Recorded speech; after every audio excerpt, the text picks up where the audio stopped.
Je vais vous parler du conseil financier. Donc j'ai choisi, vous voyez, le docteur Creflo-Dollar qui nous donne quelques conseils financiers.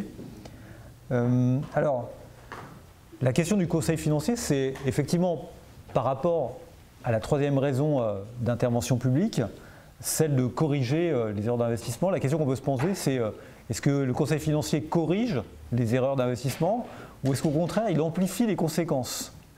En anglais, d'un côté, on a du conseil financier qui va débiaiser, enfin enlever les biais comportementaux, débiaising, et puis de l'autre côté, on a du conseil financier qui va plutôt les flatter et qui peut éventuellement même en amplifier les conséquences négatives, d'accord? Et jouer dessus, évidemment, pour exploiter, pour avoir des revenus supplémentaires, bien sûr.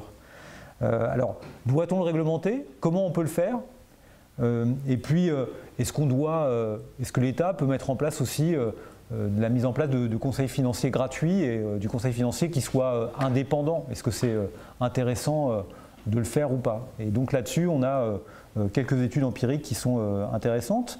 Il y a des gens qui offrent du conseil financier et puis il y a des gens qui en demandent. Évidemment, le conseil financier, c'est une activité dans laquelle il y a une offre et une demande. Il faut peut-être regarder les deux côtés du marché. Il est clair que du côté de l'offre, il y a une interaction claire entre le conseil financier et la rémunération des intermédiaires, notamment en matière de placement collectif et d'utilisation de l'épargne. Donc ça, c'est une thématique importante dont j'ai un petit peu parlé, peut-être pas assez, mais qui joue un rôle important dans le débat. Donc c'est la question plus généralement de la manière dont la gestion collective, les mutual funds aux États-Unis et les organismes de placement collectif en France sont rémunérés. Et vous savez qu'ils sont plutôt assez bien rémunérés et qu'ils s'alimentent en partie précisément aussi du conseil financier qui va chercher de la clientèle retail et qui oriente la clientèle retail. D'accord ? Et puis il y a aussi le côté de la demande. Il y a des gens qui demandent du conseil financier.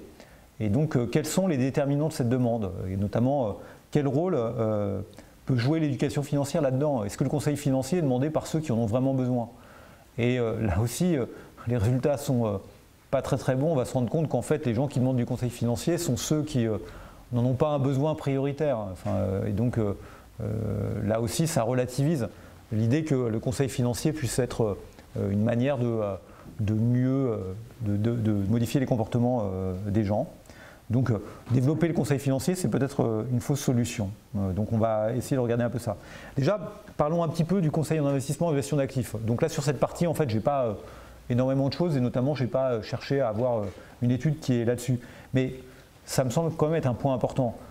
Il faut savoir et il faut tout le temps dire aux gens qui sont dans l'asset management que les fonds mutuels les moins performants, donc les organismes de placement collectif, les fonds mutuels qui sont les moins performants, sont aussi ceux qui prélèvent les fees les plus élevés, qui ont les rémunérations les plus élevées. Et quand je dis les moins performants, c'est des performances qui sont avant rémunération. D'accord ?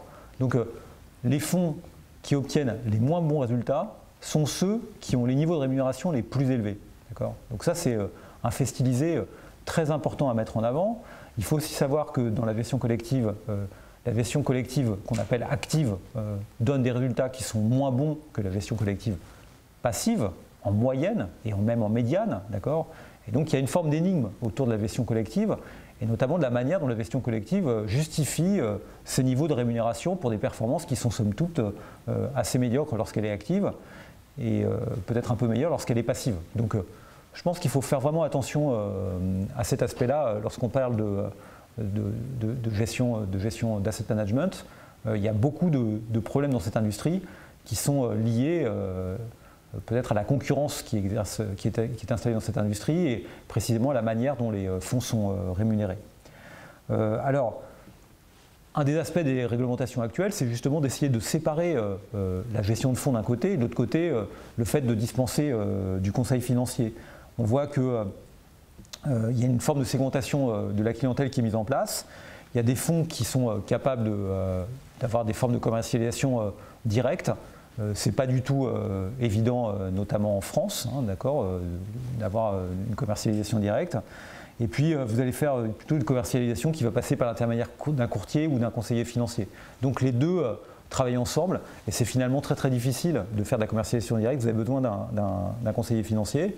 Et le fait d'avoir recours à un conseil financier ou à un courtier, quelquefois, ça a plutôt un impact négatif sur la performance, y compris sur la performance brute, c'est-à-dire avant rémunération. Donc si en plus il y a des rémunérations qui sont données, vous voyez bien que ça a un impact très négatif sur la performance nette.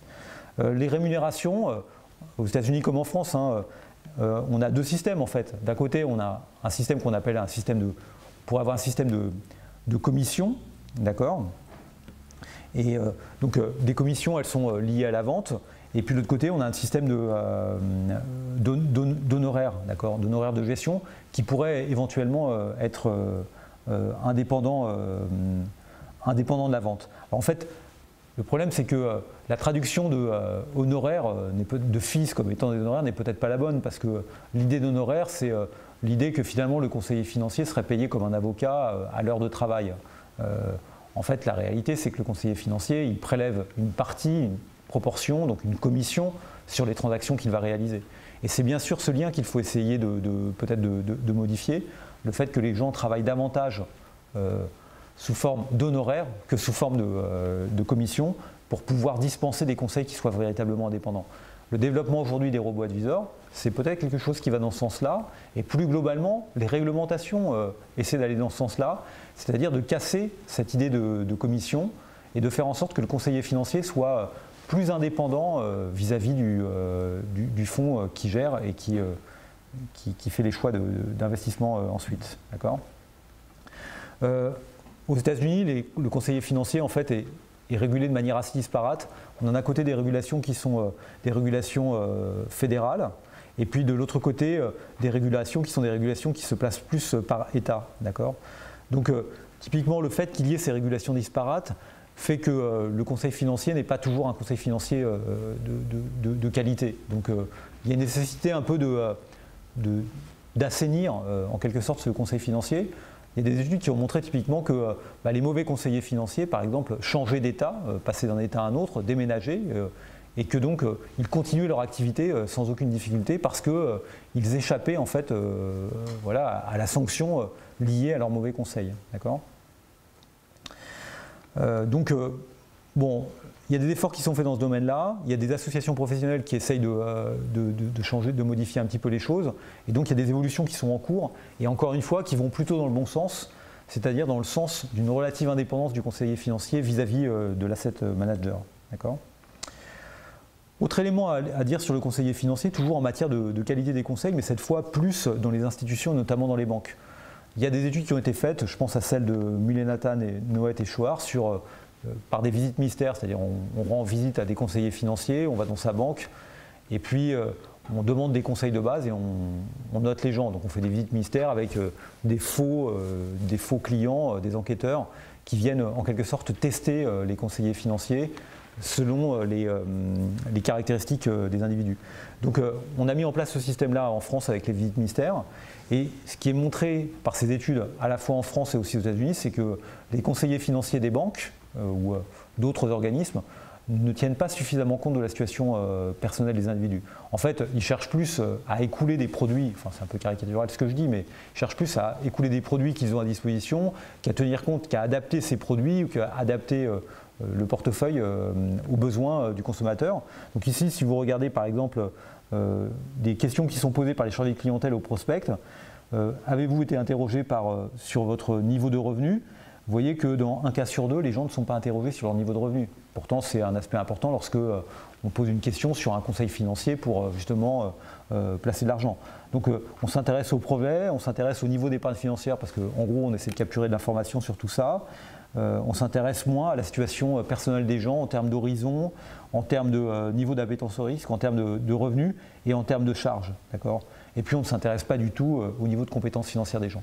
C'est pourtant cela qui est mis en avant comme étant les bonnes choses à faire. Donc il y a un problème de pratique. Certes, la situation peut peut-être s'améliorer, c'est peut-être ce qui est indiqué ici par l'étude de l'AMF, mais il y a encore beaucoup de choses à faire. De la même manière, aussi dans cette enquête AMF, si on regarde un peu, on a envoyé des profils types, donc des gens qui sont averses au risque d'un côté et des gens qui sont riscophile de l'autre. Vous voyez que les gens qui sont averses au risque, on leur propose quand même de faire de l'investissement risqué. Et les gens qui sont riscophiles, on essaie toujours de leur redonner de l'assurance vie, plutôt, y compris en euros, c'est-à-dire qui ne prend pas de risque. On leur redonne du livret d'épargne jusqu'à les engaver. Et donc, finalement, on ne tient pas suffisamment compte de leur situation, on leur donne l'épargne logement, etc. Comme si, finalement, on n'y prêtait pas véritablement attention, en tout cas. Donc, il y a un aspect ici aussi qu'il faut améliorer. Les études menées aux États-Unis donnent lieu un peu au même type de résultats et donc l'AMF tente évidemment de faire progresser ça auprès des banques pour que les conseillers financiers soient mieux formés. Il y a quelques papiers, au-delà de ça, il y a quelques papiers moi, qui m'ont intéressé et peut-être qui permettent de mieux comprendre en fait, le conseil financier. Je pense que le papier d'Aketal Alacio, c'est Japelli, met en avant quelque chose qui est intéressant. Il dit finalement, un conseiller financier, c'est un peu comme un babysitter. Les gens qui recourent au babysitter, ils recourent au babysitter parce qu'au moment où ils y recourent, ils n'ont pas le temps de s'occuper de leurs enfants, parce qu'ils ont quelque chose d'autre à faire. Donc ils ont un coût d'opportunité important à ce moment-là à rester chez eux et à garder leurs enfants. Donc ils préfèrent le faire garder par quelqu'un d'autre. Lorsqu'ils le font, ils le font par quelqu'un qui est le plus compétent possible, éventuellement qui est bilingue, trilingue, etc. Mais ils savent bien, ils ont aussi bien conscience que c'est mieux que ce soit eux-mêmes qui s'occupent de leurs enfants. Donc finalement, ce qu'ils en attendent, c'est un service qu'ils pourraient eux-mêmes rendre. Ils sont aussi capables de s'occuper de leurs enfants. Ils confient leurs enfants simplement parce que le coût d'opportunité est plus important, mais ils sont aussi capables que le babysitter de garder leurs enfants. Mais simplement, ils le font parce que voilà, ils peuvent le payer et ils ont un coût d'opportunité plus important que ce qu'ils payent le babysitter. Mais en même temps, ils ont conscience aussi du fait que le babysitter n'est pas parfait et que faire éduquer son enfant par un babysitter n'est pas toujours la solution optimale et que c'est mieux que ce soit eux qui s'en occupent. Donc le conseiller financier, c'est un peu la même chose en fait. C'est une forme de babysitter, c'est-à-dire il est surtout utilisé par des gens qui pourraient s'en passer, qui sont capables en fait de faire eux-mêmes des choix financiers. Donc il est surtout utilisé par des gens qui sont financièrement sophistiqués, d'accord. Donc c'est l'étude qui le montre. Ça a été fait de manière très sérieuse sur une étude là en Allemagne, en 2003 et 2005, sur des échantillons importants, à la fois auprès d'un courtier en ligne et à la fois auprès du conseil associé à un courtier en ligne et du conseil dans des banques commerciales. Et les résultats qu'on a observés, c'est que les conseils financiers sont associés, les gens qui demandent des conseils financiers sont des investisseurs qui sont riches, âgés, expérimentés, plutôt féminins, plutôt que des pauvres, jeunes, inexpérimentés et hommes. Donc en gros, ceux qui utilisent le conseil financier ne sont pas ceux qui en ont le plus besoin, c'est plutôt les gens financièrement sophistiqués. Dans l'échantillon, on voit si les gens recourent ou ne recourent pas au conseil financier. Et ce qui est intéressant aussi, c'est qu'on regarde la performance de leur portefeuille. Et ce qu'on constate, c'est que les gens qui recourent au conseil financier ont des portefeuilles qui sont moins performants à tout point de vue. L'étude est sérieuse, elle a regardé véritablement ratio de Sharpe, rendement, alpha pur, etc. Et donc, les gens qui recourent au conseil financier n'obtiennent pas des meilleurs résultats, toutes choses égales par ailleurs, que ceux qui n'y recourraient pas, compte tenu de leurs caractéristiques. Donc, exactement comme lorsque vous recourez à une babysitter, vous pourriez faire aussi bien, voire même mieux que la babysitter, mais simplement vous le faites parce que vous ne voulez pas vous en occuper à ce moment-là et que vous avez d'autres choses à faire, donc c'est une question de coût d'opportunité.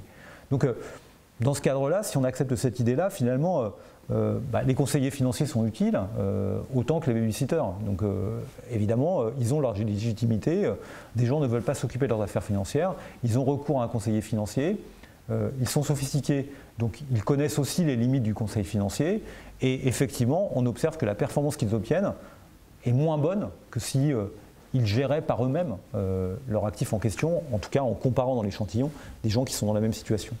Donc cette idée-là, elle plaide aussi pour l'idée que finalement, il n'y a peut-être pas lieu non plus de trop réglementer le conseiller financier. Les babysitters, il faut faire attention à ce qu'elles soient qualifiées, qu'il y ait des standards de babysitting. Mais les gens qui utilisent les babysitters le font en pleine connaissance de cause. Les gens qui utilisent les conseillers financiers de ce point de vue-là aussi le font en connaissance de cause. Et même s'ils obtiennent des performances qui sont moins bonnes, ils savent ce qu'ils font puisqu'ils sont financièrement sophistiqués. Une autre étude va un petit peu dans le même sens. Si on essaye de regarder le lien entre conseil financier et éducation financière, finalement, on s'est dit à un moment, peut-être que le conseil financier, c'est quelque chose qui est utilisé par les gens qui ont peu d'éducation financière, ont peu de connaissances financières, et que donc c'est une forme de substitut à l'éducation financière. En fait, ce n'est pas le cas. Le conseil financier n'est pas un substitut à l'éducation financière. Cette étude ici de Calcagno et Monticone, qui a été faite sur des données italiennes, d'accord. On a pour des individus qui appartiennent à cet échantillon, donc ils sont 1581, d'accord. On connaît toutes leurs caractéristiques et on les a testés sur leur niveau de compétences financières. Donc on leur a posé les questions des Big Free, et d'autres questions, d'accord. Et en même temps, ils gèrent des actifs risqués, en tout cas pour 75% d'entre eux. Et dans ce cas-là, ils peuvent demander un conseil sous forme de... On a repéré leur demande de conseil de 3 manières. Il y a des gens qui ne demandent pas de conseil, qui font ça pour eux-mêmes, c'est ce qu'on appelle les self, ils sont que 11%, ils ne sont pas très très nombreux. On a des gens qui prennent le conseil, ils sont 70%, d'accord. Et puis on a les gens qui délèguent complètement la gestion de leur portefeuille aux conseillers financiers, d'accord. Donc c'est un niveau de recours au conseil qui est différent. On a estimé, on a regardé quels sont les déterminants finalement de recours au conseil et de quel type de conseil. Soit pas de conseil, donc ça c'est les self, soit un conseil simple demande, soit une délégation entière en fait, de la gestion du portefeuille. Et les résultats qu'on obtient sont clairs. Une des variables qui ressort tout de suite, et on le voit dans ce tableau, hein, c'est la variable de financial literacy qui est mesurée pour chacun des individus. Donc contrairement à l'étude précédente, on a dit que c'est des gens financièrement sophistiqués, mais dont on pense qu'ils sont financièrement sophistiqués. On n'a pas testé leur niveau de compétences financières. On pense qu'ils sont financièrement sophistiqués parce qu'ils correspondent au profil de gens financièrement sophistiqués. Ici, on a testé leur niveau de compétences financières et en même temps, on observe leur demande de conseil. Effectivement, vous voyez que les gens qui ont une compétence financière d'abord demandent plus d'actifs risqués, mais ce n'est pas étonnant, on a déjà vu ce type de corrélation, d'accord, c'est une variable qui est significative. Et puis vous voyez que dans les 3 catégories, ces gens-là, qui ont une compétence financière importante, ils vont demander plus de advice, c'est-à-dire ils vont demander le conseil, d'accord, mais ils ne vont pas déléguer et ils ne vont pas trop faire de self. Ça a une influence négative, d'accord, sur ces deux occurrences-là, par rapport à quelqu'un qui n'aurait pas de compétences financières, d'accord. Donc les gens qui ont une compétence financière expriment une demande de conseil financier sans pour autant se remettre complètement dans les mains du conseil financier. En fait, ils ont besoin d'un avis complémentaire, d'accord. Ça vaut toujours le coup de demander un avis à quelqu'un et d'avoir une idée, et puis après on en fait ce qu'on en veut, on le suit ou on ne le suit pas. J'ai parlé après du fait de savoir s'il le suit ou s'il ne le suit pas. Intéressant, si vous regardez le niveau de self-confidence, on en a parlé tout à l'heure, c'est le fait de s'évaluer soi-même. On voit les gens qui sont très self-confident, d'accord, donc en gros qui surestiment leur niveau de compétences financières, d'accord, donc ils ont confiance beaucoup en eux-mêmes, et ben ils ont tendance à beaucoup faire de self, d'accord, et à beaucoup moins déléguer. Bah oui, c'est pas aussi très très étonnant. C'est évidemment un biais qu'ils ont. Ces gens-là sont moins atteints que d'autres par le conseil financier, donc sont moins susceptibles de demander du conseil financier. Bon, il y a plein d'autres variables, et vous voyez que dans ce modèle, en fait, il y a plein de variables significatives, il y a plein de variables qui sont testées. Là, je les mets, c'est juste pour vous montrer que c'est une étude sérieuse, que ce n'est pas une étude de corrélation simple, d'accord. La variable financial literacy est une des variables qui sort en premier. Il y en a d'autres qui sont testées simultanément dans l'équation et qui jouent aussi un rôle, d'accord. Mais indépendamment de ça, financial literacy sort comme étant un déterminant de la demande de conseil. Voilà. Donc effectivement, un niveau élevé de compétences financières, ça accroît la probabilité de recourir au conseil financier. L'effet est inverse pour la confiance à soi. Donc le CF, le conseil financier, il n'est pas utile en fait pour les gens qui sont déjà compétents financièrement. C'est un petit peu la même théorie que le babysitter. Sauf que dans le babysitter, on le fait parce que c'est un coût d'opportunité. Et c'était ce que nous montrait l'étude précédente. Pourquoi les autres finalement n'utilisent pas le conseil financier? Est-ce que c'est de la méfiance, un excès de confiance? On n'a pas tellement d'idées sur la qualité du conseil. Peut-être que les gens n'utilisent pas le conseil parce qu'ils savent que le conseil ne sera pas de bonne qualité. C'est précisément le dernier point que j'ai montré et qui constitue, je trouve, l'une des meilleures études sur, de finances comportementales sur la question du conseil financier. Bhattacharya et Alia, et ses co-auteurs, ont essayé de tester le niveau de demande des individus pour un conseil financier qui est non biaisé. Un conseil financier qui est non biaisé, c'est un conseil financier dont les gens connaissent la qualité. D'accord ? Donc la qualité, parce que c'est un conseil qui est indépendant. Et donc on leur propose, on va voir comment, on leur propose d'avoir recours à un conseil financier dont ils savent qu'il est non biaisé. D'accord ? Et la question est la suivante, c'est vont-ils répondre à cette proposition lorsqu'elle est gratuite, d'accord ? Et vont-ils suivre les conseils du conseil financier? Et s'ils les suivent, vont-ils obtenir des meilleurs résultats pour leur portefeuille? D'accord? Et la conclusion du travail, c'est de montrer que le fait de fournir du conseil financier non biaisé, parce qu'on dit bah, ça c'est la bonne solution, c'est on va dire aux gens individuellement, on va vous conseiller ce qu'il faut faire, d'accord? Et on ne va pas vous faire payer, et vous savez que c'est du bon conseil. Et bah, en fait, on se rend compte que les gens n'en veulent pas ou ne le prennent pas. Donc on ne peut pas faire boire un cheval qui n'a pas soif, c'est la conclusion de l'étude. Comment ils ont fait cette étude? Bah, c'est intéressant au niveau méthodologique parce que c'est une belle expérience naturelle en fait. Il y a un grand broker allemand, donc un grand courtier allemand qui a des centaines de milliers, c'est l'un des leaders sur le marché, qui a voulu se lancer sur le marché du conseil en ligne. D'accord? Et donc pour essayer d'explorer un peu les potentialités de développement, il a proposé à 8200 de ses clients de bénéficier pendant un certain temps d'un conseil en placement sans obligation d'achat bien sûr, d'un conseil en placement qui serait approfondi, qui serait objectif et qui serait gratuit. C'est-à-dire qui regarderait effectivement la composition des portefeuilles de manière très approfondie pour chacun de ces individus. Et tout ça pour une période limitée sans engagement. Donc évidemment, on a toutes les données. Déjà, la première chose, c'est que donc, la question, c'est quel est le niveau de demande pour un conseil financier dont on sait qu'il est non biaisé et qui a un prix nul. Et finalement, si les gens n'en demandent pas alors que le prix est nul, ils ne vont pas en demander plus parce que le prix est élevé. Bon, à moins de penser que le conseiller financier est comme un money doctor, c'est-à-dire quelqu'un pour lequel quand vous payez, vous êtes finalement content de le payer, un peu comme votre psychanalyste, vous avez besoin pour être un peu à l'aise. Donc nécessairement, il y a une relation d'argent avec lui. Bon, si on met ça de côté, déjà, première réponse un peu étonnante, c'est qu'on a constitué un premier groupe qui est le groupe de traitement. Seuls 385 sur 8000 ont dit on veut bénéficier du conseil financier. Donc c'est relativement peu finalement, malgré des relances qui ont été effectuées. Donc ça forme le groupe de traitement. Et puis de l'autre côté, on a le groupe témoin. Donc on va pouvoir regarder un peu les deux groupes et voir comment ils vont évoluer parallèlement ou pas. Bon, vous voyez que cette expérience, elle n'est pas vraiment naturelle dans le sens où l'assignation n'est pas aléatoire. C'est les gens qui décident de bénéficier du conseil financier, donc on peut penser que, évidemment, ils ont des caractéristiques particulières par rapport à ceux qui n'en bénéficieraient pas. Qui sont les traités? Qui sont ceux qui ont accepté du conseil financier? C'est des sophistiqués, des hommes, des âgés, des riches, des détenteurs d'actifs risqués, des expérimentés. Parce qu'on a des notions, on a mesuré leur expérience. Comment le portefeuille conseillé diffère-t-il du portefeuille effectif? Beaucoup. Y compris pour ces gens-là, ils commettent des erreurs d'investissement eux aussi. Et quand on leur donne un conseil financier expérimenté, approfondi, il y a des choses à modifier dans leur portefeuille.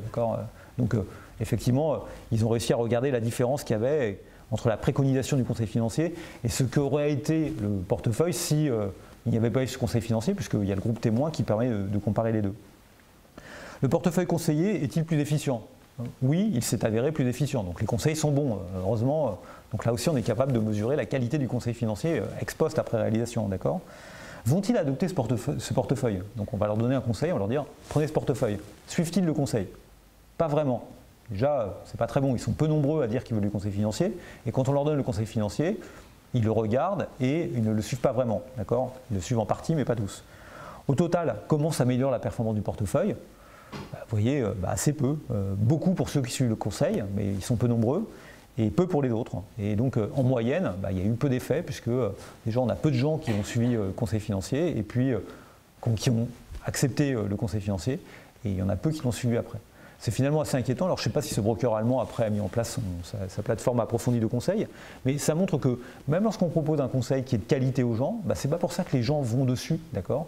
Et quand ils vont dessus, c'est pas pour ça non plus qu'ils vont suivre le conseil financier en question. Donc c'était la conclusion du papier. Comment faire boire un cheval qui n'a pas soif?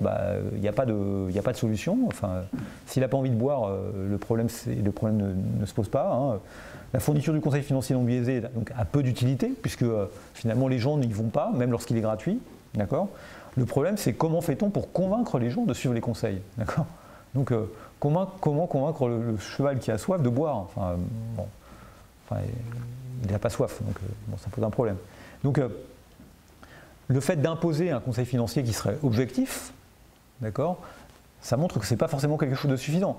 Essayer de débiaiser le conseil ne constitue pas une réponse, parce qu'on voit bien que les gens, même lorsqu'ils savent que le conseil est débiaisé, ne suivent pas vraiment ce conseil. Donc pourquoi les individus ne suivent-ils pas le conseil? Je pense qu'il y a une bonne analogie souvent, c'est avec le conseil médical effectivement. Il y a des études qui ont été faites là-dessus, Est-ce que les gens suivent les conseils? C'est pas clair. Et ceux qui suivent les conseils ne sont pas forcément ceux qui en ont le plus besoin. Et donc là aussi, une espèce d'attitude un peu comme ça, et finalement, il y a pas mal de choses qui jouent de la même manière. Donc ça relativise des politiques publiques qui chercheraient à imposer un conseil neutre, puisque ce conseil neutre ne fonctionne pas véritablement, et pourtant il y a ce type de politique existe. Donc il ne faut peut-être pas en attendre non plus trop de résultats. Donc là aussi, c'est des évidences qui sont parcellaires. Mais de ces évidences parcellaires, on tire quand même l'idée que le conseil financier n'est peut-être pas la solution pour protéger davantage le consommateur. Parce que, en gros, il y a un problème de demande, et puis il y a aussi certainement un problème d'offre dans le conseil financier qui serait trop biaisé. Ok, c'était ma section 3. Ma section 4, elle aborde un problème différent. Donc, peut-être il y a un côté un peu accumulation dans ce que je fais. C'est une étude en fait qui a essayé de connecter les biais comportementaux, un biais comportemental bien précis, et puis l'attitude des offreurs de crédit et une réglementation qui est la réglementation TILA qui a été mise en place aux États-Unis en 1968 et qui a été réformée en 1981. Avant 1968, c'est la fiche du haut. En fait, avant la période TILA, vous voyez qu'on pouvait proposer des crédits, ce qu'on appelle pour les installment loans, donc des crédits à la consommation avec un échéancier bien précis. Donc ce n'est pas du mortgage, c'est installment loans, exactement du crédit automobile ou du crédit à la consommation pour vous acheter une machine à laver avec à 3 ans ou à 2 ans, avec des mensualités bien définies. On pouvait vous proposer ce type de crédit sans afficher le taux d'intérêt effectif associé au crédit. Donc on constate que la publicité se faisait non pas sur le taux d'intérêt, mais plutôt en mettant en avant l'échéancier des paiements et en essayant de peut-être influencer la décision des gens, par exemple typiquement en leur disant only 3,75 $ pour 100 $ chaque année, c'est-à-dire sans tenir compte évidemment du fait que tout ça derrière il y avait un taux d'intérêt sous-jacent, un taux d'intérêt annuel effectif que les gens ignoraient parce que le taux d'intérêt annuel effectif n'était pas inscrit sur la fiche. Et effectivement, cette manière de faire exploite en fait une forme de biais des consommateurs qui est le biais exponentiel ou l'incapacité à composer des taux d'intérêt. En fait, c'est une incapacité que les gens ont, on va voir comment après, que les gens ont lorsqu'ils déterminent leur échéancier, ou lorsqu'ils regardent leur échéancier de crédit, d'associer un taux d'intérêt à cet échéancier de crédit. En fait, ils sont plus sensibles quelque part à des mesures du type coût total du crédit qui ne tiennent pas compte du passage du temps qu'à des mesures comme le taux d'intérêt. La réglementation TILA, et pourtant tout économiste sait que le taux d'intérêt est la bonne métrique avec laquelle il faut comparer les différents crédits auxquels vous êtes soumis. La réglementation TILA, précisément, elle a eu comme objectif d'imposer le taux d'intérêt comme étant l'unique manière de communiquer sur votre installment loans. Donc sur la deuxième affiche, c'est les années 80, on a une banque ici, et vous voyez que ce qui est mis en avant, c'est 4,99%, c'est le taux effectif, et c'est une obligation réglementaire. Donc on a modifié ça. Donc ça, on va essayer de comprendre comment cette réglementation a modifié les comportements des gens, et surtout a modifié le comportement des offreurs. Donc c'est deux papiers de Stango et Zillman, surtout le deuxième papier 2011 qui nous explique ça. Ce qui est intéressant dans cette étude, c'est qu'on parle d'un biais. Donc on a un biais qui est clairement identifié, dont j'ai parlé, et on essaie de regarder comment une réforme peut contribuer à corriger ce biais, ou les conséquences de ce biais. Donc le biais, c'est le biais exponentiel, la réforme, c'est la réforme TILA. C'est quoi le biais exponentiel? Alors c'est pas le biais exponentiel exactement, c'est une manifestation du biais exponentiel, le fait que vous fassiez plus facilement des additions que des multiplications. Ce qu'on va appeler le biais du taux d'intérêt. Comment on le repère? D'abord, on peut le définir de cette manière-là, mais j'ai conscience que la définition n'est pas évidente. Sous-estimation du taux d'intérêt associé à un principal, une mensualité et une maturité d'un prêt à versement constant. Quand vous regardez l'échéancier d'un crédit, comme on a vu par 3200 $, c'est 3,75 chaque fois. Quand vous regardez l'échéancier d'un crédit, vous avez du mal à calculer le taux d'intérêt qui lui est associé. Donc, et en fait, ce n'est pas que vous avez du mal, c'est que systématiquement, vous sous-estimez le taux d'intérêt qui lui est associé. Systématiquement. Donc quand on vous soumet un échéancier, vous sous-estimez le taux d'intérêt qui est associé à cet échéancier. comment on a pu repérer ce biais? Et donc c'est ça qui est très intéressant, c'est qu'on a des données individuelles qui permettent pour chaque individu de connaître le niveau de ce biais, d'accord?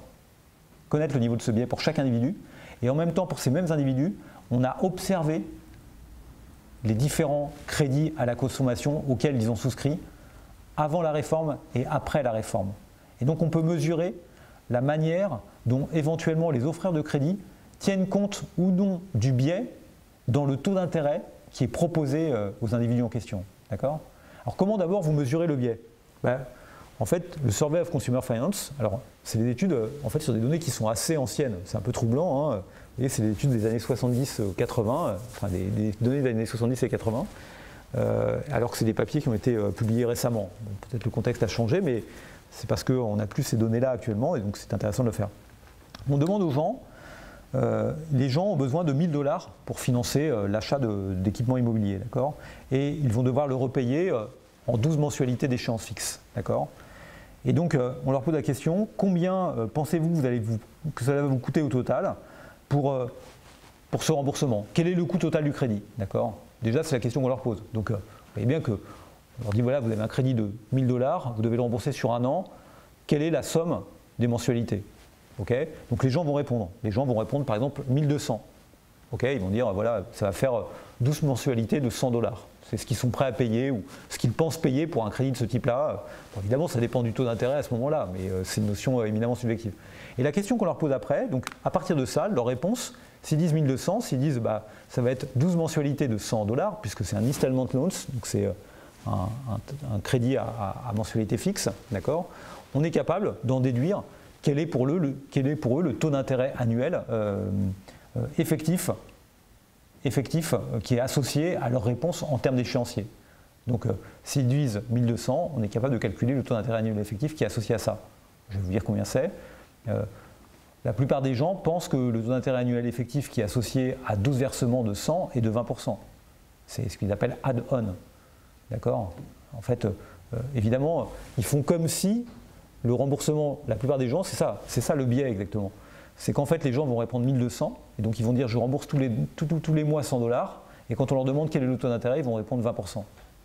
Donc ils font comme si les 1 200 $ étaient rendus à la fin de l'année.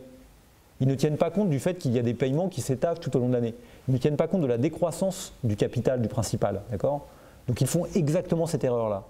Et effectivement, si on leur demande le taux d'intérêt perçu, d'accord, à quel taux annuel correspond ce coût total, on se rend compte que systématiquement, le taux d'intérêt annuel perçu est systématiquement inférieur au taux d'intérêt annuel effectif. Parce que typiquement, ils vont répondre 20%, parce que c'est 10 mensualités de 100 €, alors que 12 mensualités de 100 €, alors que 12 mensualités de 100 €, ça ne fait pas 20%, ça fait 33%, je crois. On va voir après dans le slide suivant. Donc, exemple, en moyenne, les gens répondent... En moyenne, les gens répondent 1 350 $. C'est la médiane, pardon. Non, c'est le moyen, d'accord? À ce moment-là, c'était en 77 ou 83, les taux d'intérêt étaient beaucoup plus élevés, d'accord? Donc c'est même pas 1 200, c'est 1 350. C'est la moyenne de ce qu'ils répondent. Et ils associent, à ça un TIA qui est de 35%. Ah non. Ouais, non. Le taux effectif moyen dans ce cas-là est de 57%. D'accord, c'est un taux énorme. 1 350, vous voyez, ça fait 12 mensualités à plus de 100 €. Donc voilà, ça fait un taux effectif moyen qui est de 57%. Le TIA modal, le plus standard, c'est ils répondent 1 200. Ils font 12 mensualités de 100 mois. D'accord. Et dans ce cas-là, le taux d'intérêt effectif est de 35%. Mais il y a une sous-estimation pour 98% des répondants. C'est-à-dire que 98% des répondants donnent un taux d'intérêt annuel perçu, d'accord, qui est inférieur au taux d'intérêt annuel effectif. Typiquement, 20% des gens donnent le taux de 20%. Et ça correspond exactement à un coût total de 1 200 $. D'accord. Donc c'est la modalité la plus importante. Beaucoup de gens répondent 1 200, c'est facile, 100 $ multiplié par 12, d'accord. Et ils disent que dans ce cas-là, le taux est de 20%, alors qu'en fait, il est 35%. Si vous regardez un peu les choses, maintenant, vous pouvez voir aussi dans le tableau. Alors, en fait, la difficulté, c'est que les gens, systématiquement, ils ne tiennent pas compte de la décroissance du principal. Ils ne comprennent pas cette décroissance non pas exponentielles du principal, mais c'est des croissances concaves, logarithmiques du principal. D'accord. On a classé les gens, vous voyez que sur les 6000 individus qui ont été testés, on les a classés les gens en termes de bias quintile, c'est-à-dire du plus biaisé au moins biaisé. Donc, vous voyez que les gens qui sont les plus biaisés, ce qu'il faut regarder, c'est la différence entre les deux. Payment Interest Bias, d'accord, c'est la différence entre le APR perçu et le APR effectif. D'accord. Vous voyez que dans le bias quintile le plus élevé, on a un écart de 99%, ce qui est quand même énorme. D'accord. Et vous voyez que dans le moins biaisé, l'écart est de 8%. L'écart moyen parmi les moins biaisés de 8%. Donc on a classé les gens et on connaît l'ampleur de leur biais. Donc c'est intéressant ça, parce que si on connaît l'ampleur de leur biais, on peut ensuite regarder comment ce biais éventuellement influence leur comportement. Ce n'est pas ce que je vais faire là. Ce qu'on va faire là, il y a eu une étude qui a été faite par Stango et Zinman pour montrer que effectivement les gens qui ont le biais le plus important sont ceux aussi qui s'endettent le plus à court terme. D'accord ? Sont ceux aussi qui s'endettent le plus à court terme et qui accumulent le moins de richesse aussi. D'accord ? Donc ça a des conséquences évidemment sur leur comportement. Ce qui est intéressant, c'est d'essayer de lier ce biais à la réforme TILA. La réforme TILA, c'est la réforme qui a imposé à tous de mettre en avant le TIA comme étant l'indicateur de niveau du crédit. D'accord ? Donc les 4,99% qu'on a vu tout à l'heure. Le problème, c'est que la réforme TILA, elle ne s'est pas appliquée de la même manière à tout le monde. Elle s'est appliquée aux banques, mais les banques sont supervisées en permanence par le Federal Reserve System. Donc elles sont tout le temps surveillées. D'accord ? Donc les banques, elles ne peuvent pas s'écarter de la réglementation. Le degré d'enforcement, de contrôle de la réglementation et de mise en place de la réglementation pour les banques est très élevé parce que les banques sont sans arrêt sous la surveillance du Federal Reserve System. D'accord ? Alors que les non-banques, elles, sont soumises à la même réglementation, mais elles ne sont pas surveillées de manière permanente. Donc si elles enfreignent la réglementation au moment de sa mise en place, eh ben, elles encourent des procédures qui sont des procédures civiles, procédures privées, d'accord, qui ne sont pas systématiques. Donc elles sont moins surveillées. Et puis, en 1981, on a décidé donc, de relâcher la réglementation, en fait. Donc la réglementation TILA, on a décidé de la relâcher en la rendant moins contraignante pour les compagnies non financières, qui déjà étaient avantagées par rapport aux banques. Donc, à partir de 1981, on a réformé la réforme TILA, d'accord, en la rendant moins contraignante pour les compagnies financières par rapport aux banques. Donc, en gros, les compagnies financières ont obtenu davantage de possibilités que les banques de pouvoir éventuellement jouer sur le biais de taux d'intérêt des consommateurs et donc de leur proposer des tarifs qui sont éventuellement adaptés à ce biais, c'est-à-dire qui profitent du biais exactement comme dans le chaudret d'équilibrium que j'ai décrit précédemment. Donc c'est ça qui est intéressant, c'est qu'on a une double différence en fait. D'un côté, on peut distinguer les banques et les établissements non financiers et non bancaires, pardon. Ce n'est pas le même degré de enforcement de la réglementation. Et en plus, ce degré d'enforcement change entre la période avant 1981 et la période après 1981. Et donc, ce que va tenter de tester l'étude empirique, c'est de regarder si ces changements de réglementation ont eu des conséquences sur les taux d'intérêt effectivement pratiqués par les intermédiaires financiers et les banques, selon que ces taux aient été pratiqués avant 1981 ou après 1981, par un établissement bancaire ou par un établissement non bancaire. D'accord ?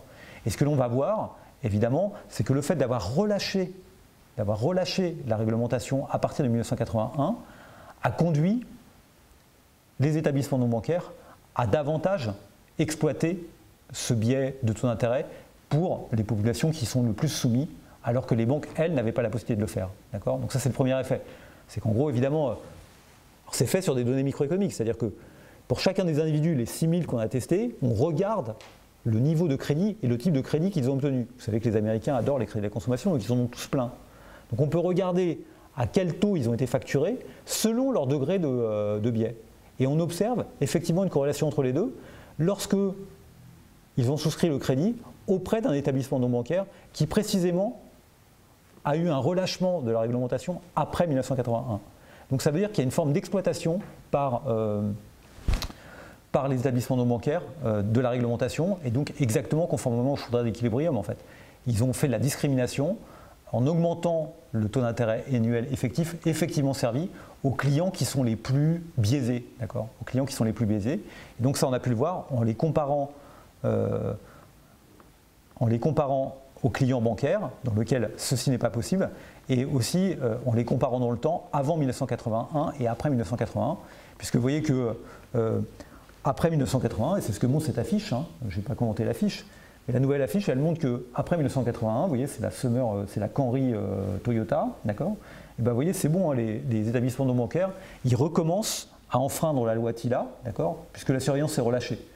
Ils recommencent à enfreindre la loi TILA en proposant des taux, non pas des taux, mais en proposant justement des échéanciers, d'accord? Donc ça montre bien qu'il y a une forme de relâchement.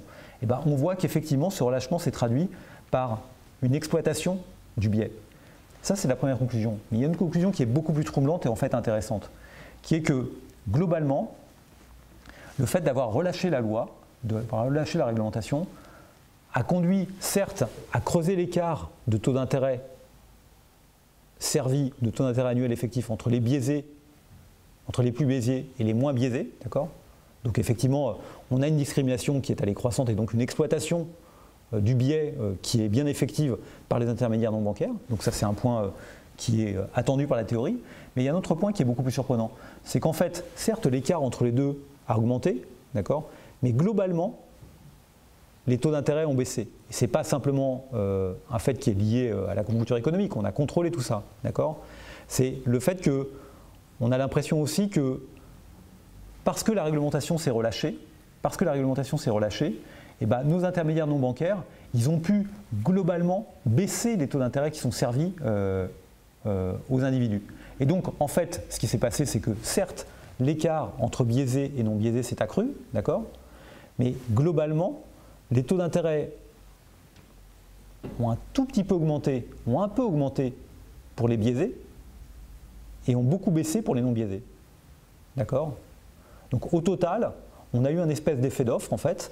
Ce qui s'est passé, c'est que certes, la discrimination est plus importante, mais en même temps, globalement, le coût du crédit a baissé, d'accord? Et globalement, il y a eu aussi plus de crédits distribués, davantage de crédits distribués, d'accord? Alors comment ils sont arrivés à cette conclusion? Je pense que sur le côté économétrique, je ne peux pas aller très très loin. Hein. Évidemment, moi ce que je vais essayer de tester ici, ou ce qu'ils veulent essayer de tester ici, c'est l'idée de Schroeder-Equilibrium, c'est cette idée-là. Hein. Donc le biais, on peut penser qu'il est observable, d'accord? Le biais, il est observable. Un conseiller de quelqu'un qui distribue du crédit peut immédiatement mesurer ce biais en posant quelques questions simples à la personne qu'il a en face de lui. Et donc immédiatement, il sait un petit peu à qui il a affaire. Donc ce que je veux dire, c'est que certes, l'offreur n'observe pas la réponse de l'individu à l'enquête de Survey of Consumer Finance, mais il est capable de savoir quel est le niveau de biais en question. Alors comment on peut faire ça? Pour faire ça, en fait, ce qu'on va faire, c'est qu'on va utiliser TILA, et plutôt la réforme de TILA de 1981, comme une expérience naturelle qui permet de repérer le lien empirique entre, d'un côté, le taux d'intérêt effectif pratiqué, d'accord, et le biais du ménage.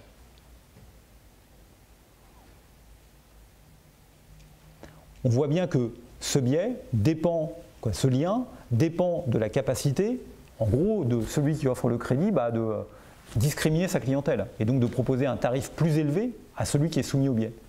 Et c'est précisément ce qu'a modifié la réforme TILA, la réforme de TILA. La réforme de TILA, elle a amoindri TILA et elle a particulièrement amoindri TILA pour les intermédiaires non bancaires. D'accord ? Donc, est-ce que cet amoindrissement s'est traduit par une plus grande exploitation du biais ou pas?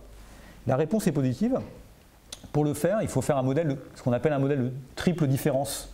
En fait, en gros, on va utiliser deux variations. D'une part, on mesure pour chacun des ménages le taux d'intérêt annuel effectif de chacun de ces crédits, d'accord, et il peut en avoir plusieurs. Et on sait si le crédit a été contracté auprès d'une banque ou auprès d'une non-banque. Et on sait si le crédit a été contracté avant 1981 et après 1981. Donc en exploitant ces deux hétérogénéités-là, on est capable de mesurer l'ampleur du lien entre, d'un côté, le taux d'intérêt pratiqué et le biais. D'accord ? Et donc c'est ce qui est fait par un modèle de triple différence. Le modèle de triple différence, c'est un petit peu compliqué à expliquer, mais c'est simplement mettre à gauche de l'équation le taux d'intérêt, d'accord, que l'on observe, c'est celui qui est effectivement pratiqué, pour un ménage H, d'accord, sur un crédit L, lending, à une date T, d'accord, et on essaye ensuite, on a plein de groupes différents, on a des gens qui sont on a des gens qui ont contracté un crédit avant 1981, après 1981. On a des gens qui sont biaisés et des gens qui sont non biaisés. On a des gens qui ont contracté auprès d'une banque et des gens qui ont contracté auprès d'un intermédiaire financier non bancaire. Et donc ce qu'on essaie de voir, c'est est-ce qu'il y a des différences de différences, des différences de différences de différences qui apparaissent entre ces différents groupes.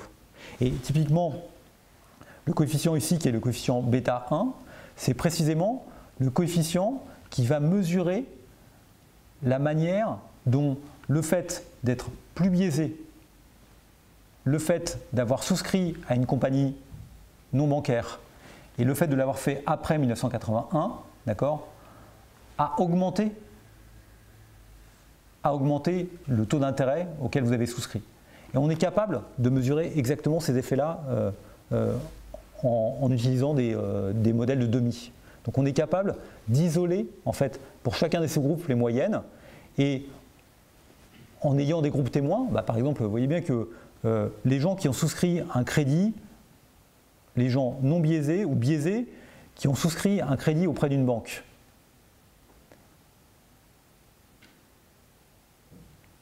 avant 1981 et après 1981. Pour eux, il n'y a pas de modification de la réglementation. La réglementation est restée identique pour les banques, elle n'a pas été modifiée. D'accord ?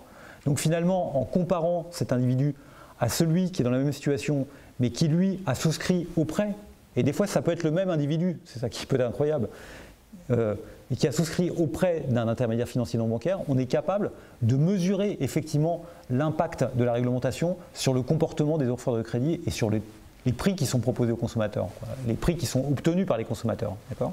Et donc le coefficient bêta 1, il mesure ça. Qu'est-ce que ça nous donne comme résultat ?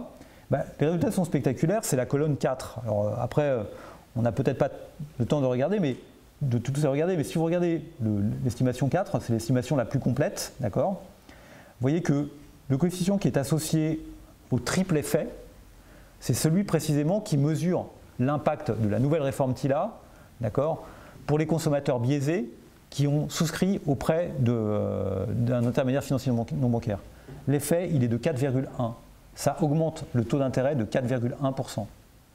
D'accord ? Donc, entre avant 1981 et après 1981, l'impact de la réforme, c'est 4,81%.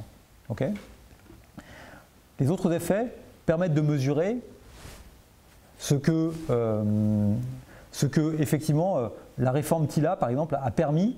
Par exemple, l'indicateur Finance Company New TILA, d'accord, qui vaut moins 3,83%, c'est quelque chose qui permet de mesurer de combien la réforme New TILA a baissé le taux d'intérêt, d'accord, de ceux qui ont souscrit un crédit auprès d'un intermédiaire financier non bancaire, qu'ils soient biaisés ou non biaisés. Ça a baissé les taux de moins 3,83, d'accord. Donc ça veut dire que globalement, le fait de passer la réforme New TILA, de réformer TILA, a certes augmenté les taux d'intérêt de 4,1% des gens qui sont biaisés par rapport à ceux qui sont non biaisés, d'accord, mais globalement, ça a baissé les taux d'intérêt de 3,8% pour l'ensemble des biaisés et des non biaisés, d'accord. Donc ce résultat est en soi assez troublant parce que ce qui nous montre, c'est que c'est un peu ça, c'est que, je mets ça là, c'est que on a un relâchement de la contrainte de non-discrimination par les prix. Donc effectivement, tout de suite, les compagnies réagissent, elles discriminent, d'accord ? Elles augmentent de 4,1%, elles créent un écart de 4,1%. Mais en même temps, on observe que ça s'est également traduit par une baisse de 3,8%. Donc en gros, elles ont augmenté de 0,3% pour les biaisés, d'accord ? Mais ça s'est traduit par une baisse pour les non biaisés. Okay ? Donc, ce qui signifie que, quelque part, en voulant combattre la discrimination, en relâchant la réforme, peut-être qu'on a restauré aussi une certaine forme de profitabilité dans l'entreprise, dans l'industrie, et qui a permis globalement de baisser les taux d'intérêt. Comme si finalement la réforme avait été un peu trop loin en termes de transparence. Comme si le fait d'imposer à tous, de dévoiler des pourcentages, de laisser aucune respiration, finalement ça avait empêché les compagnies non bancaires de faire concurrence aux banques, d'accord, et donc de proposer des taux d'intérêt qui sont plus bas et d'attirer davantage de clients. Et effectivement, ce que l'on voit aussi, c'est que la quantité de crédits distribués, de installment loans distribués, d'accord, eh ben, a plutôt augmenté. Globalement, ça a plutôt fait augmenter cette quantité. Tout se passe comme si en fait, la courbe d'offre s'était décalée parce que l'industrie était devenue plus profitable. Donc peut-être que ça modère un peu aussi certains éléments que j'ai mis en avant tout à l'heure sur Shouda d'Equilibrium en disant finalement, bah, voilà, on donne la possibilité aux gens de faire de la discrimination. Quelquefois, quand on donne aux gens la possibilité de faire de la discrimination, on leur donne la possibilité de faire des profits et peut-être qu'à long terme, c'est pas si mauvais que ça pour l'industrie. Donc en tout cas, c'est un résultat qui est un peu troublant et ce n'était pas exactement celui qu'on attendait. Celui qu'on voit déjà, c'est le fait que très clairement, il y a une exploitation du biais et d'un biais qui est repéré microéconomiquement par des acteurs. Donc ça, c'est déjà un premier résultat. Et ensuite, ce que l'on constate, c'est que dans l'utilisation de ce biais, dans l'effet de ce biais, ou modifié par la réforme, eh ben, cela se traduit par éventuellement plus de crédits distribués à des taux qui sont globalement moins élevés, même s'ils sont un petit peu plus élevés pour les moins sophistiqués, pour ceux qui sont soumis au biais en question. Donc voilà la conclusion. Hein. Le biais a des conséquences sur l'APR, la transparence amoindrit le lien. La manière dont la loi est imposée est importante. Vous voyez que la loi, dès le départ, elle avait prévu deux choses différentes pour les banques et pour les autres.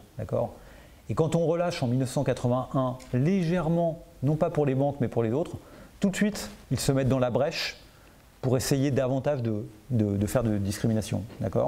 Et donc, on a là un véritable rôle de la réglementation, parce qu'on voit que le fait de relâcher la réglementation, ça se traduit par une augmentation de 410 points de base pour les plus biaisés, donc ils sont un peu à voir. Mais en même temps, relâcher la réglementation, ça a baissé l'APR, moyen des non-banques, donc c'est un effet nul pour les plus biaisés, et donc c'est un effet négatif pour les moins biaisés, puisque nul, en fait, il n'est pas exactement nul, puisque ça a baissé de 3,8, donc c'est un petit peu augmenté pour les plus biaisés, et ça a un effet qui est négatif pour les moins biaisés, qui est positif pour les moins biaisés. Voilà. Donc, quand on fait une réforme, il faut aussi tenir compte de l'effet d'offre. En fait, ok, très bien, on a voulu finalement s'attaquer un peu à la demande, on a limité la discrimination en mettant en place TILA, mais en même temps aussi, on a peut-être réduit la profitabilité de l'industrie et quelque part, on a aussi réduit du coup l'activité du secteur en question. Ok. J'en arrive à ma dernière section, puisque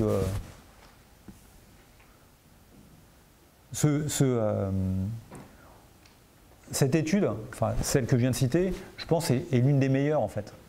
Parce que vous voyez que dans cette étude, il y a beaucoup de choses. Il y a le fait d'être en capacité de mesurer empiriquement et individuellement pour 6000 individus le biais. Et en même temps, on observe les crédits qui sont gérés par les individus selon les intermédiaires et on a un contexte de réforme. Donc en fait, on est capable de contrôler beaucoup de choses et donc d'avoir une richesse de résultats que beaucoup d'autres études n'atteignent pas parce que elles ont une exploitation des données qui est moins pertinente, moins pertinente. C'est peut-être aussi, c'est ce qui explique aussi que finalement cette étude utilise des données qui sont très anciennes. C'est une étude relativement récente. Hein. Alors, dernier point et dernière section, la question de la dette non sécurisée des ménages. Donc, en fait, ce que je vais traiter dans cette dette non sécurisée des ménages, la dette non sécurisée des ménages, en fait, c'est trois choses. C'est l'utilisation de la carte de crédit aux États-Unis. Donc, ce n'est pas que des cartes de débit. Hein. En France, on a aussi des cartes de crédit, mais aux États-Unis, elles sont quasiment toutes des cartes de crédit. Donc, on va associer une carte de crédit. L'utilisation éventuellement du découvert bancaire. Donc, j'en parlerai assez peu du découvert bancaire, mais il y a des études qui sont faites aussi sur le découvert bancaire avec des aspects assez intéressants. Et puis un marché particulier sur lequel il y a un vif débat actuellement aux États-Unis qui est ce qu'on appelle le Payday Loans Market. Donc le Payday Loans Market, ça n'existe pas en France, ça existe en Angleterre, ça existe, j'ai appris que ça existait en Nouvelle-Zélande tout à l'heure. Donc c'est un marché en fait de crédit à très court terme, sans aucune sécurisation. Quand je dis non sécurisé, c'est le fait qu'il n'y a pas de garantie. Quand vous faites un crédit automobile, au moins vous avez votre voiture en gage. Quand vous faites un crédit immobilier, vous avez votre maison en gage. Ici, il n'y a aucune garantie, et donc qui est à des taux prohibitifs. Donc je vais parler un peu de tout ça. Vous voyez l'illustration du marché du Payday Loans. Vous pouvez obtenir jusqu'à 1 500 $ sans aucun contrôle de votre score FICO. J'ai parlé du score FICO tout à l'heure aux États-Unis Et donc il n'y a pas de contrôle, avec un taux de garantie d'approbation de 99%, donc vous êtes absolument sûr de l'avoir, et donc tout ça est extraordinaire, et vous obtenez votre payday loans immédiatement. Donc évidemment, il y a certainement anguille sous roche. Alors commençons par le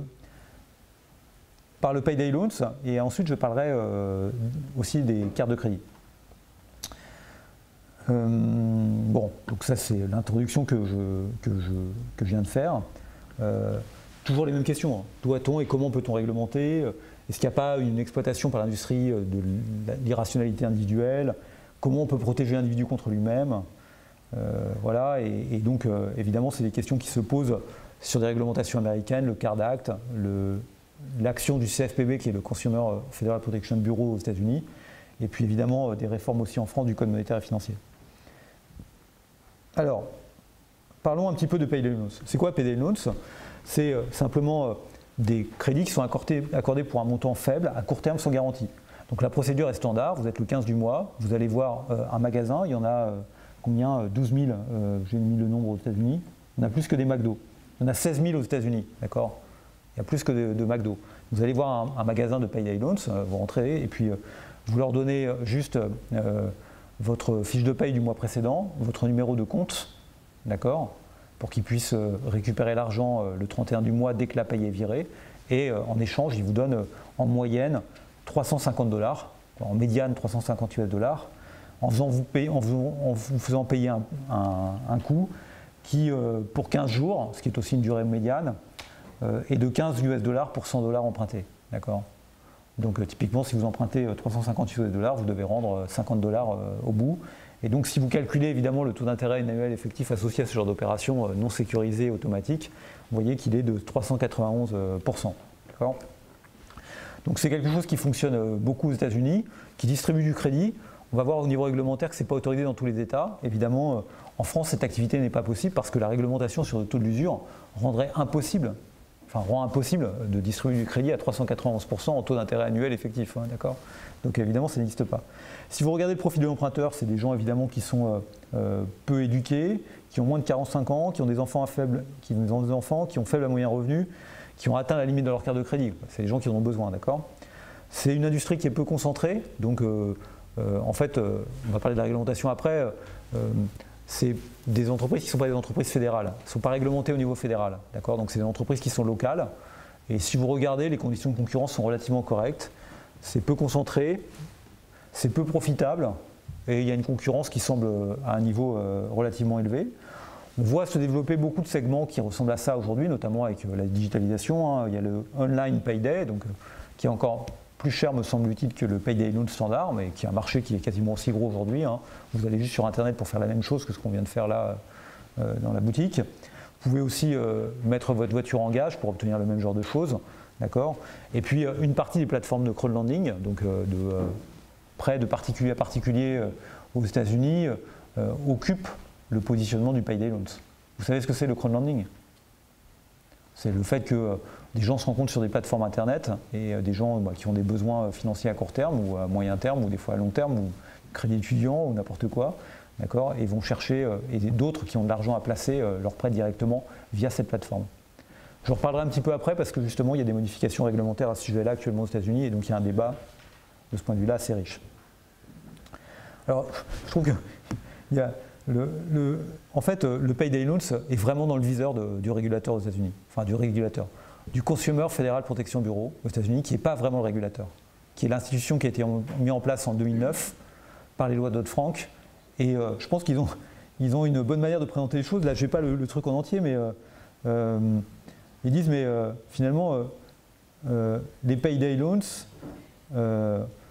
on peut les voir comme étant, c'est aussi pratique à utiliser qu'un taxi, hein, c'est ça, c'est de la fiche du CFPB, c'est un morceau de la fiche du CFPB, c'est aussi facile qu'à utiliser qu'un taxi, vous en avez besoin, vous le demandez dans la rue, d'accord, mais ce que nous dit le CFPB, c'est nous dire, mais est-ce que vous prendriez un taxi pour aller de New York à Los Angeles ? Et effectivement, c'est pour expliquer que malheureusement, les gens qui prennent le payday loan, c'est pas uniquement parce qu'ils ont un petit besoin ponctuel à un moment donné, mais en gros, ils le prennent tous les mois et ils sont dans une spirale de surendettement et au bout, c'est comme un taxi entre New York et Los Angeles, c'est bien plus cher que de prendre l'avion. Donc effectivement, c'est la bonne idée. Et si vous regardez l'intégralité du dépliant, le dépliant est super bien fait pour justement essayer de diffuser cette idée auprès des gens pour dire que les payday loans sont toxiques. Alors quelle réglementation? En fait, le problème, c'est qu'il n'y a pas de réglementation aux États-Unis sur le payday loans. Il y a une réglementation par État, mais il n'y a pas de réglementation fédérale. Et donc le débat, en tout cas jusqu'en mai, le CFPB a pris des positions sur le sujet, c'est de mettre en place une régulation fédérale, d'accord, pour essayer d'organiser tout ça. Aujourd'hui, il y a beaucoup d'hétérogénéité parmi les États. Il y a des États qui interdisent le payday loans. Il y a des États qui le contraignent tellement, en pratiquant notamment l'usure, que c'est absolument impossible de développer le payday loans. Et puis, il y a 27 États dans lesquels le marché du payday loans se développe. Donc vous voyez, ce n'est pas tous les États américains qui mettent en avant le payday loans. Et lorsqu'il se développe, il peut avoir des restrictions plus ou moins importantes. Donc ça, c'est intéressant aussi parce que ça permet d'exploiter éventuellement des hétérogénéités par État. D'accord ? Donc il y a des États qui ont par exemple mis une obligation de transparence sur le taux d'intérêt annualisé. Donc évidemment, quand vous rencontrez dans la boutique et que vous voyez que le taux d'intérêt annuel est à 400%, peut-être ça vous incite à sortir de la boutique. Hein, d'accord ? Il y a des limites qui sont posées sur les montants qui sont empruntés, il y a des limites qui sont posées sur les renouvellements, et tout ça dépend en fait de chacun des États. Il y a même des endroits où typiquement vous n'avez pas le droit de mettre en place des payday loans, des magasins de payday loans près des bases militaires. Et en fait, les militaires américains sont soumis à la réglementation de l'usure, donc ne peuvent pas utiliser leur fiche de paye pour faire du payday loans. Donc il y a quand même des tentatives qui existent, mais globalement, on n'a pas de réglementation globale, d'accord ? Donc là, c'était un petit bout de l'affiche. Vous voyez, ils décrivent un peu le truc, toujours avec leur idée. Est-ce que ça vous viendrait à l'idée de prendre le taxi pour aller de New York à Los Angeles alors que vous pouvez prendre l'avion? C'est pourtant ce que font tous les gens qui ont des payday loans. Ils font des sauts de puce pour faire le voyage et évidemment, ça leur coûte une fortune alors que les choses seraient plus simples si, en gros, ils appuraient leur situation d'endettement. Pourquoi faut-il réglementer le payday loans? En fait, voilà, est-ce qu'il y a une exploitation du manque de compétences financières dans le payday loans? Peut-être, mais dans des études qui ont été faites, notamment j'en ai une qui est Bertrand et Morse, je ne sais pas si j'ai mis le truc, si j'ai mis la référence, c'est pas si évident que ça. Les gens qui utilisent le payday loans sont relativement conscients du payday loans, du prix du payday loans, d'accord? Donc c'est pas, faut pas croire que les plus pauvres sont les plus stupides dans ce genre de choix. Ont-ils des choix? Alors évidemment, le CFPB va expliquer qu'il y a la spirale du surendettement. Donc 80% des emprunteurs empruntent dans les 30 jours suivants. 20% renouvellent tous les mois sur une période de 10 mois. C'est le fameux taxi entre New York et Los Angeles selon le CFPB. Donc intéressant de dire les choses comme ça. L'utilisation n'est pas toujours rationnelle. Il y a des gens qui souscrivent à du payday loans alors qu'ils n'ont pas saturé leur plafond de carte de crédit. La carte de crédit, c'est moins cher que le payday loans, comme c'est pas 540%, d'accord? Il y en a d'autres qui vont défendre le payday loans en disant aux États-Unis, il n'y a pas de sécurité sociale, il n'y a pas de moyen de trouver de l'argent quand on se fait couper l'eau dès qu'on ne paye plus sa facture, l'électricité, etc. Et donc finalement, on se fait expulser de chez soi. Et donc finalement, voilà, c'est un coût, mais peut-être que les alternatives sont encore plus coûteuses. Ne pas faire profiter les gens du payday loans, c'est aussi peut-être les priver de liquidité alors qu'ils en ont besoin. Bon, ce qu'on peut penser, c'est que c'est bon pour certains, mais c'est mauvais pour d'autres. D'accord ? Donc on peut tout le temps avoir ce type de réponse et ça serait la réponse un peu entre les deux. On a essayé de faire des choses. Typiquement, pour corriger les biais comportementaux, on peut faire comme en France, c'est-à-dire un délai, puisque oui, payday loans, vous rentrez dans le magasin et vous ressortez avec les $500 dans la poche. D'accord ? Peut-être qu'on peut essayer de mettre un petit délai de réflexion de 2-3 jours pour que les gens aient bien conscience de ce qu'ils font, comme on a en France sur la réglementation du crédit. D'accord ? Ça ne semble pas avoir d'effet, ça ne marche pas. On a tenté ça dans certains États. D'accord ? On a vu aussi que finalement, le fait de mettre les tarifs en dollars et d'uniformiser les tarifs en dollars, plutôt que mettre des pourcentages, ça parle mieux aux gens. Contrairement à ce que j'ai dit tout à l'heure pour le TILA. D'accord ? Donc, accroître la transparence et l'information, ça fonctionne un petit peu. Du coup, on a créé un site, paydayloan.info.org, c'est un site fédéral américain qui essaye d'informer les gens, les faire comparer les payday loans. Allez voir ce site. D'accord ? Alors, le CFPB a fait des recommandations. L'obligation, qui n'existait pas, de vérifier la capacité à rembourser les emprunteurs. D'accord ? Mais le problème, c'est que le CFPB ne peut pas imposer de réglementation. Le CFPB ne peut faire que des recommandations. Donc, en 2016, il a fait ses recommandations, elles ne seront pas suivies d'effet. Enfin, d'autant plus que, enfin, à moins que tout d'un coup Donald Trump décide de changer la donne, ce qui serait quand même assez étonnant. Encore une fois, c'était un peu une lubie d'Obama aussi sur le payday loans d'avancer. On a posé des limites, ils veulent aussi poser des limites au renouvellement. Tout ça, c'est des trucs qui sont assez raisonnables. Alors, il y a une question qu'on pourrait se poser, c'est finalement pourquoi les États-Unis n'essayent-ils pas d'imposer un taux de l'usure comme on a en France. En France, fondamentalement, le payday loans n'existe pas parce qu'on a le taux de l'usure qui empêche le développement du payday loans.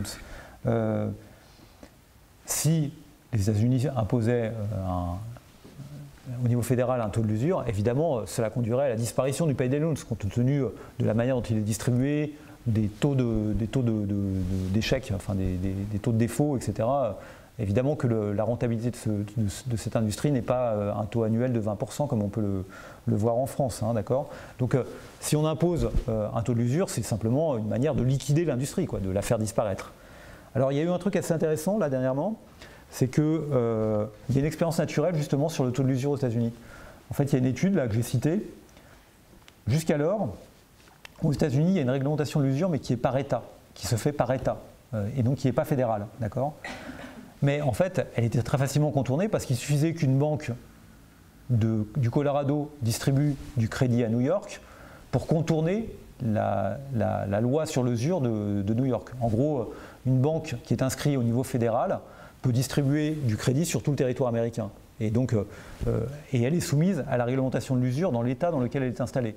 Donc effectivement, une banque du Colorado dans laquelle il n'y a pas de réglementation du taux de l'usure peut distribuer du crédit à New York dans lequel il y a une réglementation très stricte du taux de l'usure et donc pas de payday loans, d'accord ? Sauf que vous voyez bien que ce n'est pas très compatible avec la finance moderne parce qu'aujourd'hui, les crédits qui sont distribués sont titrisés, sont revendus à d'autres, d'accord ? Et que donc on s'est posé la question de savoir si la banque du Colorado qui avait distribué du crédit à New York pouvait ensuite revendre le crédit qu'elle a distribué à New York, d'accord, à un autre établissement installé non pas dans le Colorado mais installé dans le Kentucky qui lui pratique le taux de l'usure. Et donc au départ, la justice n'a pas voulu trop se prononcer sur ce sujet. Et dernièrement, la justice américaine a décidé justement de faire appliquer la réglementation du taux de l'usure en cas de revente. Donc typiquement, la banque qui a émis un crédit, la banque du Colorado qui a émis un crédit, d'accord, ne peut pas le revendre à un intermédiaire qui serait installé dans un autre État, d'accord, ne peut plus titriser le crédit, ce qui est quand même une vraie problématique. Et c'est une vraie problématique notamment pour le crowdlending, parce que quel est le modèle de développement du crowdlending aux États-Unis ? C'est en gros, vous pouvez faire du crowdlending à New York, d'accord, donc vous allez distribuer du crédit à coût élevé à New York via une plateforme de crowdlending, parce que vous allez utiliser une banque du Colorado, d'accord, qui, elle, va distribuer le crédit et qui va faire une opération de titrisation en revendant le crédit aux financeurs particuliers de ce crédit. D'accord ? Autrement dit, le crowdlending s'appuyait jusqu'alors sur des banques relativement fictives, d'accord, qui étaient installées, qui étaient régulées par des organismes fédéraux, d'accord, et qui donc pouvaient contourner la réglementation de l'usure. Et dernièrement, il y a eu un arrêt de justice américain qui a interdit cette possibilité. Donc qui a restreint la capacité des plateformes de crowdlending à utiliser ce genre de choses. Qu'est-ce qu'on voit immédiatement ? C'est que, évidemment, ce qui s'est passé, c'est que du coup, dans les États dans lesquels les réglementations de l'usure sont importantes, d'accord, évidemment, le crowdlending ne pouvait plus distribuer de crédit à des ménages qui avaient un score FICO mauvais, des ménages de mauvaise qualité. Donc, j'ai pas mis, si, je crois que j'ai mis le graphe ici, d'accord. Ça, c'est un truc que j'ai pris dans le The Economist, dernièrement, un article du The Economist il n'y a pas longtemps, où justement, il commence cet article en montrant que dans les États où on a imposé le cap rate, donc l'usure, vous voyez que ça n'a pas affecté. Le marché du crowdlending se développe énormément. Donc le taux de croissance est de 100%, vous voyez, sur un an, hein, parce que c'est un marché qui va très très vite. Dans les États dans lesquels on a imposé le taux d'usure, ça n'a pas eu de conséquences.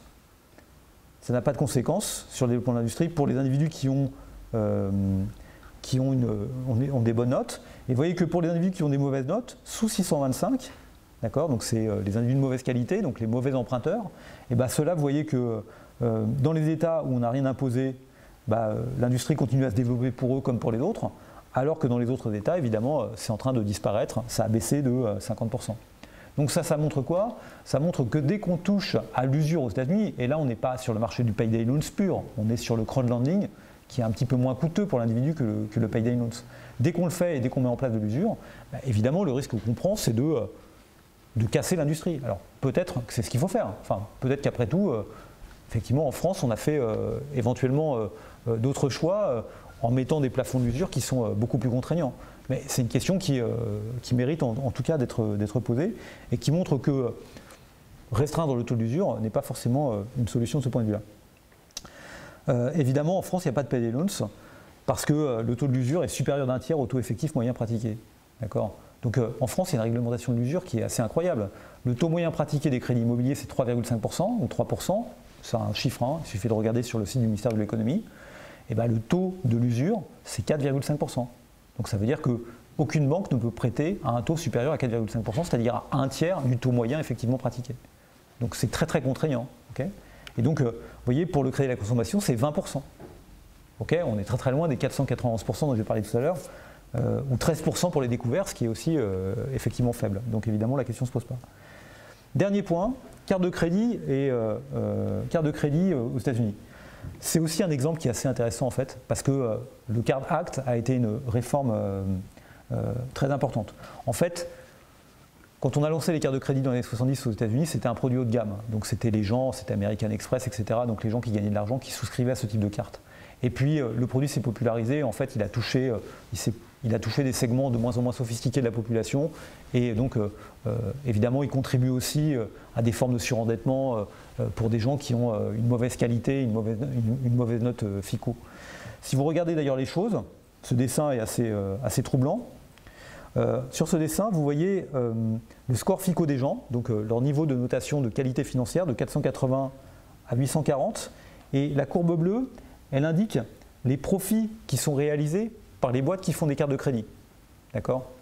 Alors, les profits qui sont réalisés à la fois parce qu'elles font du crédit revolving, mais aussi parce qu'elles font du paiement. Hein. Donc, comme en France, ça peut être Visa qui fait du paiement. La plupart d'entre vous, vous avez une carte de crédit, mais vous n'utilisez que pour faire du débit, en fait. Hein. Mais tout est comptabilisé ici.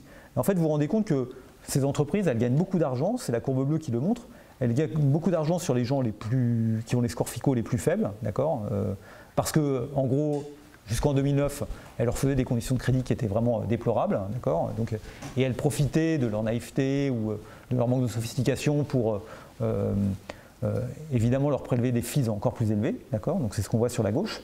Et puis, elles gagnent de l'argent aussi sur les gens qui ont un niveau de vie un peu plus élevé parce que ces gens-là font beaucoup de transactions avec leur carte de crédit. Donc, Amex, ça existe toujours. Et puis, vous voyez que sur le segment du milieu, elles perdent de l'argent.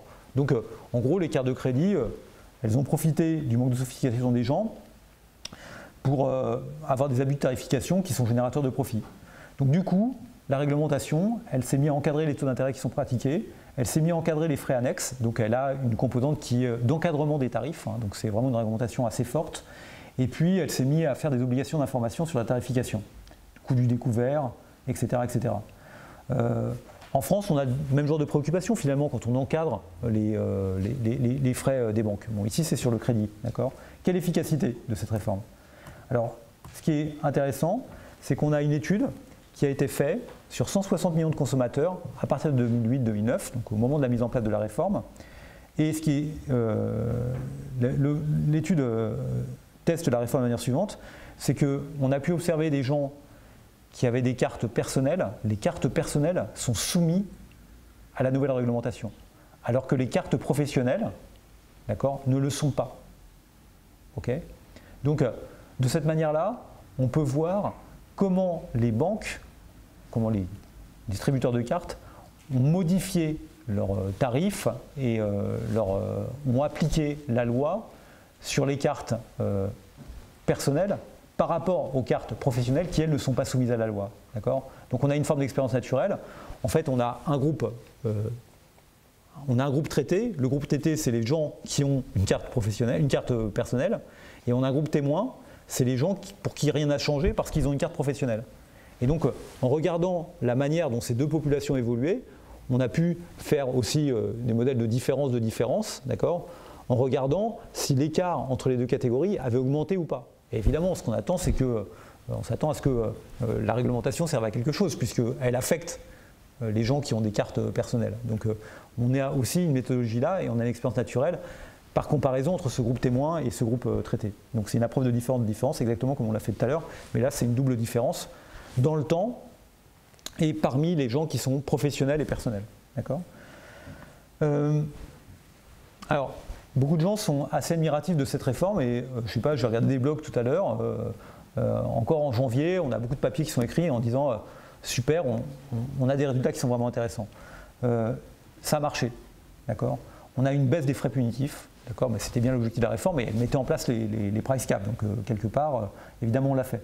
Ça représente 22,58 $ par compte. On a mesuré ça, l'impact, grâce à ces modèles de différence. Si on projette tout ça sur l'industrie, c'est 12 milliards de dollars qui seraient passés des poches des clients, donc ils seraient passés des poches des entreprises vers les clients, d'accord ? Donc c'est quand même 12 milliards qui n'ont pas été transférés. Donc effectivement, vous voyez que ça réduit les profits de l'industrie.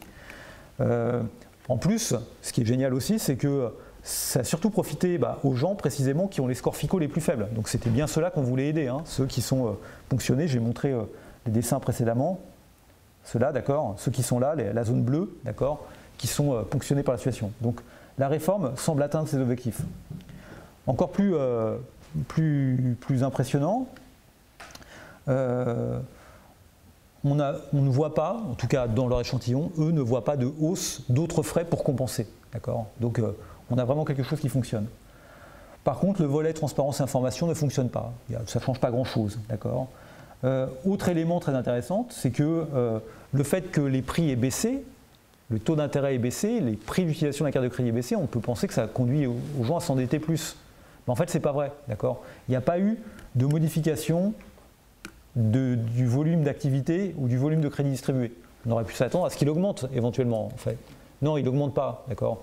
Parce que les individus n'en veulent pas plus. Donc effectivement, on a une baisse qui est effective, comme s'il n'y avait pas d'effet prix. Donc c'est vraiment intéressant parce que c'est une réforme qui a permis de réduire les profits, d'accord, des entreprises, et qui en même temps a profité à ceux qui en avaient peut-être le plus besoin, ceux qui ont les scores FICO les plus faibles. Alors, en fait, ces résultats positifs aujourd'hui sont souvent remis en cause. Parce qu'en fait, ce dont on se rend compte, c'est que, évidemment, les entreprises ont commencé à mettre en place des stratégies de contournement.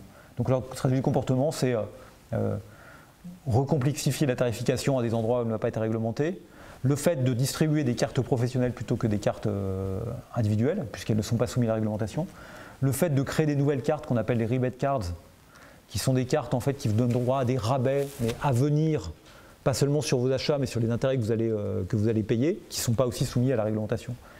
Et aussi, il y a encore un article de The Economist dernièrement sur le sujet, les vendeurs, les distributeurs de cartes de crédit se sont tournés vers ce qu'on appelle les interchange fees, c'est-à-dire les frais de transaction simples, ceux que vous payez vous aussi lorsque vous utilisez votre carte bleue. On a constaté que, en gros, les 12 milliards qu'ils avaient perdus sur le crédit, ils en ont récupéré une partie sur les transactions, sur des frais de transaction.